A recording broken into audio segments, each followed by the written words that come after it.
everyone, it's me Anjali Verma and welcome to my channel. In our today's video, we are going to do the analysis of math sample paper for class 12th. कहाँ से किस type के questions आते हैं generally, किस chapter से कितने marks के क्वेश्चंस आए हुए हैं सैम्पल पेपर में एंड एग्जैक्टली क्या हमारे पास पैटर्न है, हर एक चीज हम आज की इस वीडियो में डिस्कस करने वाले हैं। एंड इसी सैम्पल पेपर पैटर्न पे बहुत सारे सैम्पल पेपर्स मैं ऑलरेडी अपलोड कर चुकी हूँ।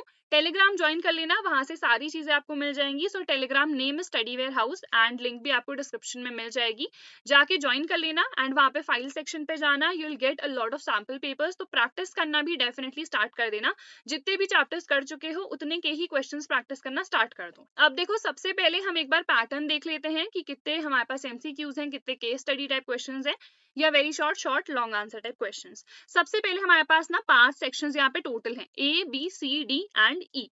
तो ए जो हमारे पास सेक्शन है ना, उसमें 18 एमसीक्यूज आएंगे and 2 assertion reason type questions, 1 mark each रहेंगे। सो टोटल यहाँ पे से कितना हो गया, 20 हो गया। ठीक है, उसके बाद बी सेक्शन, तो यहाँ पे 5 वेरी शॉर्ट क्वेश्चंस आएंगे, 2 मार्क ईच है, तो यहाँ पे से टोटल 10 मार्क्स हो गए। उसके बाद सी सेक्शन पे आते हैं, तो यहाँ पे हमारे पास 6 शॉर्ट आंसर क्वेश्चंस आएंगे एंड ये 3 मार्क ईच होंगे। सो 6 into 3 कितना हो गया, 18 यहाँ पे। उसके बाद 4 हमारे पास लॉन्ग आंसर टाइप क्वेश्चंस आएंगे एंड ये 5 मार्क ईच होंगे, तो यहाँ पे से 20 मार्क्स आपके कवर होंगे। उसके बाद हमारे पास 3 केस बेस्ड क्वेश्चंस होंगे, बहुत इंपॉर्टेंट है। 4 मार्क्स का हर एक केस स्टडी टाइप क्वेश्चन होगा, तो यहाँ पे टोटल कितने हो गए, 3 into 4 that is 12। So total करोगे तो 80 मार्क्स का हमारे पास यहाँ पे क्वेश्चन पेपर रहेगा, जो हमारे पास थियोरेटिकल होगा। 20 हमारे पास स्कूल से जाते हैं। So you have to make sure कि 20 आउट ऑफ 20 भी तुम स्कोर कर रहे होगे, ताकि हमारे पास 100 आउट ऑफ 100 हम स्कोर कर सकें। या फिर इवन अगर 95 प्लस भी स्कोर करना है ना, तो कई बार क्या होता है, 1-2 मार्क्स अगर टीचर्स ने कम भेजे हैं तो आपके ओवरऑल मार्क्स कम हो जाते हैं, तो आप 95 क्रॉस नहीं कर पाते हो। सो इसीलिए मेक श्योर कि आपके फुल मार्क्स स्कूल से भी जाए, तो वहाँ पे जो भी टीचर्स आपको काम बताती हैं उन्हें अच्छे से करना and also respect your teachers. वैसे भी there is nothing wrong with respecting your teachers. ठीक है, तो ये सबसे पहले हमने पैटर्न तो देख लिया है। अब हम देखते हैं हर चैप्टर से कितने क्वेश्चन आए हुए हैं। तो सबसे पहला हमारे पास चैप्टर है relation and functions. Important chapter है, 6 मार्क्स ये कवर करता है।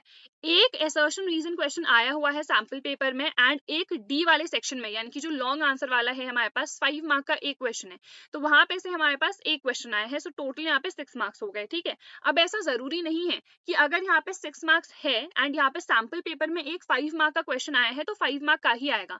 ऐसा भी हो सकता है कि अब वो क्या करें, एक 2 मार्क का क्वेश्चन दे दे और एक 3 मार्क का, एंड डी वाले सेक्शन में कोई इंटीग्रेशन से क्वेश्चन डाल दे या किसी और चैप्टर से, तो ऐसा भी पॉसिबल है। तो ऐसा नहीं है कि अगर ये ब्लूप्रिंट है तो एज इट इज यही क्वेश्चंस आएंगे, बट हम सिर्फ एक एनालिसिस देख रहे हैं यहाँ पे। ठीक है, देन आता है इनवर्स ट्रिग्नोमेट्रिक फंक्शन। बहुत ही छोटा सा चैप्टर है, इंपॉर्टेंट उतना नहीं है, बट बहुत ही सिंपल है, लाइक सिंपली 1 आवर में इसको कंप्लीट कर सकते हो।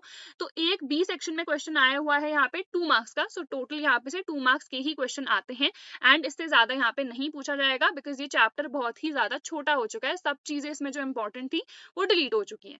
फिर आते हैं मैट्रिसेस में। यहाँ पे फर्स्ट सेक्शन में 3 एमसीक्यूज पूछे गए हैं। मैट्रिसेस और डिटर्मिनेंट्स, ये जो दो हमारे पास चैप्टर्स हैं, इंटर रिलेटेड होते हैं। जैसे अगर इनवर्स भी निकालना है तो आप अब एलिमेंट्री ऑपरेशंस यूज नहीं कर सकते हो, आपको डिटर्मिनेंट की हेल्प से ही निकालना पड़ेगा किसी भी मैट्रिक्स का इनवर्स। तो फॉर्मूला होता है हमारे पास A inverse equals to 1/mod A adjoint A, तो उस मेथड से ही आपको इनवर्स निकालना पड़ेगा। सो दोनों चैप्टर्स ऑलमोस्ट रिलेटेड हैं। यहाँ पे डिटर्मिनेंट से 2 हमारे पास एमसीक्यूज आए हैं और एक लॉन्ग क्वेश्चन तो यहाँ से डेफिनेटली बनता है। पहले से क्या होता था, प्रॉपर्टीज वाले सेक्शन से आता था, बट अब वो तो हमारा डिलीट हो चुका है। तो जो ax इक्वल्स टू b हो गया, हमारे पास जो लीनियर इक्वेशन सॉल्व करना होता है, वहां से क्वेश्चंस आ जाते हैं। तो मैट्रिसेस और डिटर्मिनेंट्स दोनों को मिला के टोटल यहाँ पे हमारे पास 10 मार्क्स के क्वेश्चंस हो गए। उसके बाद कंटिन्यूटी एंड डिफरेंशिएबिलिटी। अब जो हम कैलकुलस डिस्कस करने वाले हैं बहुत ज्यादा इंपॉर्टेंट है। 2 क्वेश्चंस यहाँ पे आए हुए हैं एमसीक्यूज के फॉर्म में एंड एक क्वेश्चन आया हुआ है सी सेक्शन में, तो यहाँ पे टोटल कितना हो गया, 5। जो मोस्ट इंपॉर्टेंट है ना, एओडी है, application of derivatives. Lengthy chapter है बट बहुत ज्यादा इंपॉर्टेंट है। टोटल ये 11 मार्क्स यहाँ पे कवर करता है। तो इसमें एक तो असर्शन रीजन आया हुआ है, ए वाले सेक्शन में एमसीक्यू भी आ सकता है एंड बी वाले सेक्शन में ना 3 क्वेश्चन पूछे गए हैं यहीं से। सो टोटल यहाँ पे 6 मार्क्स हो गए।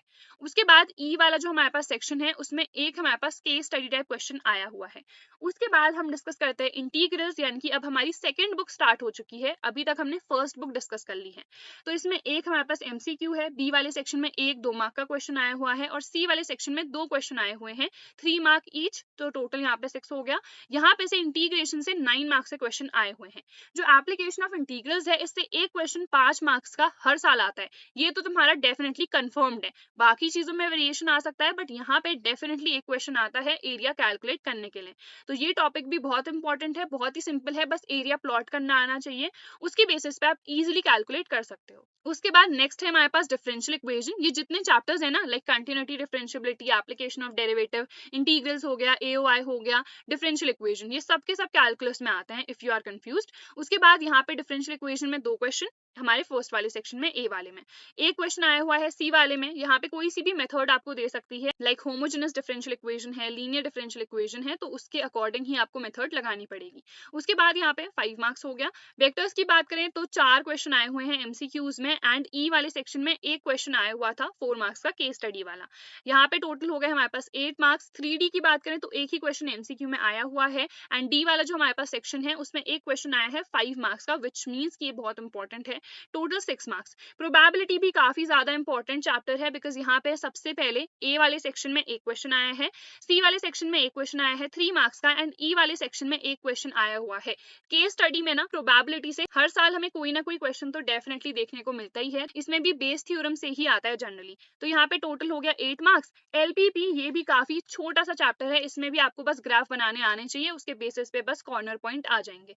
तो यहाँ पे एमसीक्यूज आए हैं 2 और एक सी वाले सेक्शन में 3 मार्क्स का क्वेश्चन आया है, तो ये टोटल हमारे पास 5 मार्क्स कवर करता है। ये वाला अगर आप चैप्टर प्रिपेयर कर लोगे ना, तो बहुत सारे बच्चे क्या करते हैं कि इसको छोड़ देते हैं। 5 मार्क्स तो आपको यहाँ पे फ्री के मिलते हैं, बिकॉज सिंपली जो ग्राफ होता है ना, बस वही हमें प्लॉट करना आना चाहिए, इजिली कॉर्नर पॉइंट्स निकाल के हमें वैल्यू मिल जाती है।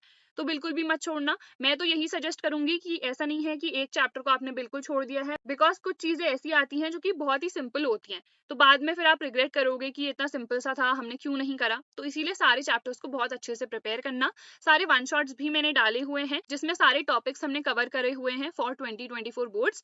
मैंने एक्सपेक्टेड क्वेश्चंस भी डाले हुए हैं, ये इस टाइप के क्वेश्चंस हैं जो पूछे जाते हैं, वेरी शॉर्ट, शॉर्ट, लॉन्ग। आप अगर प्रीवियस ईयर्स भी चेक करोगे ना, उन एक्सपेक्टेड क्वेश्चंस में से बहुत सारे क्वेश्चंस ऑलरेडी आए हुए हैं, एंड इवन आपके जो अभी हाफ ईयर्लीज होंगे, प्री बोर्ड्स, वहां पे भी आपको क्वेश्चंस देखने को मिलेंगे। सो डेफिनेटली उनको प्रैक्टिस करके जाना। सारी प्लेलिस्ट की लिंक मैंने डिस्क्रिप्शन में प्रोवाइड कर रखी है, एंड जो इंपॉर्टेंट टॉपिक्स हैं जहां से क्वेश्चंस पूछे जाते हैं पर चैप्टर, ये मैंने पीडीएफ ऑलरेडी टेलीग्राम पे डाल रखी है, स्टडी वेयर हाउस नेम है, डाउनलोड कर लेना। जिस टाइप के क्वेश्चंस हैं, ठीक है, सब कुछ मैंने यहाँ पे प्रॉपर्ली इंक्लूड करा रखा है। सेकंड जो हमारे पास चैप्टर है, यहाँ पे हर एक चीज मैंने डाल रखी है। फिर हमारे पास थर्ड चैप्टर है, इसमें से किस किस टाइप के क्वेश्चंस आए हुए हैं। तो बेसिकली मैथ्स पेपर एक्सपोज करके एक पीडीएफ डाली हुई है, फाइल सेक्शन पे टेलीग्राम पे जाना मिल जाएगी। डिटर्मिनेंट्स हो गया, तो किस टाइप के क्वेश्चंस आए हुए हैं, और अगर इनका सोल्यूशन भी चाहिए है तो मैंने ऑलरेडी एक्सपेक्टेड क्वेश्चंस की सीरीज में सारे क्वेश्चंस करा रखे हैं। खुद से जरूर प्रैक्टिस करना। कोई भी अगर डाउट रहता है तो कमेंट सेक्शन में नीचे मेंशन कर सकते हो। So that is it for our today's video. I hope this video help you. Do not forget to like, share and subscribe to my channel, and I will see you guys in the next video. Till then take care.